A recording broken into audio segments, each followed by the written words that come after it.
So hello and welcome back to another video. আমরা আজ এসেছিলাম অজয় নদীতে। অজয় নদীতে একটা দাদু মাছ ধরছিল, তো সেখানে আমরা গিয়েছিলাম দাদুর মাছ ধরা দেখতে। দাদু এই যে বড় বড় পাথরগুলো রয়েছে এর মাঝে দাদু মাছ ধরছিল।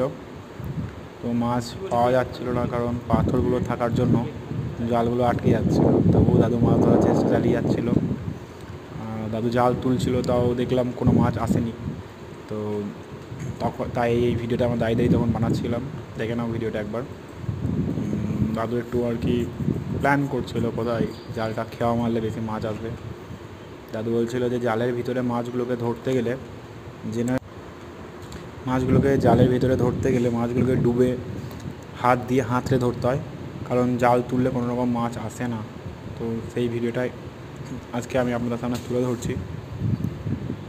সো এই দেখুন, জাল তুলছেন কিন্তু জালে কোনো মাছ নেই। জালে অনেক নোংরা আটকে গিয়েছে। দাদু জাল তুলে দেখলো কোনো মাছ নেই। তো দাদু আবার একটা জাল মারার জন্য প্রিপারেশন নিচ্ছিলেন। দাদুর এই জালটা দাদু নিজের হাতে বানিয়েছে, তো উনি প্রিপারেশন নিচ্ছিলেন জালটা খেয়ে মারার। সামনেই যে পাথরগুলো আছে ওর ভিতরে দাদু হাত ভরে ভরে মাছগুলো ধরছিলেন। যে দেখতে পাচ্ছ দাদু আবার একটা খেয়া মারবে।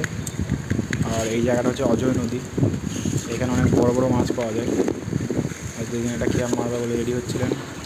জলে বেরিয়ে হঠাৎ করে বেড়ে গেল এবং দাদু খালে পড়ে গেলেন।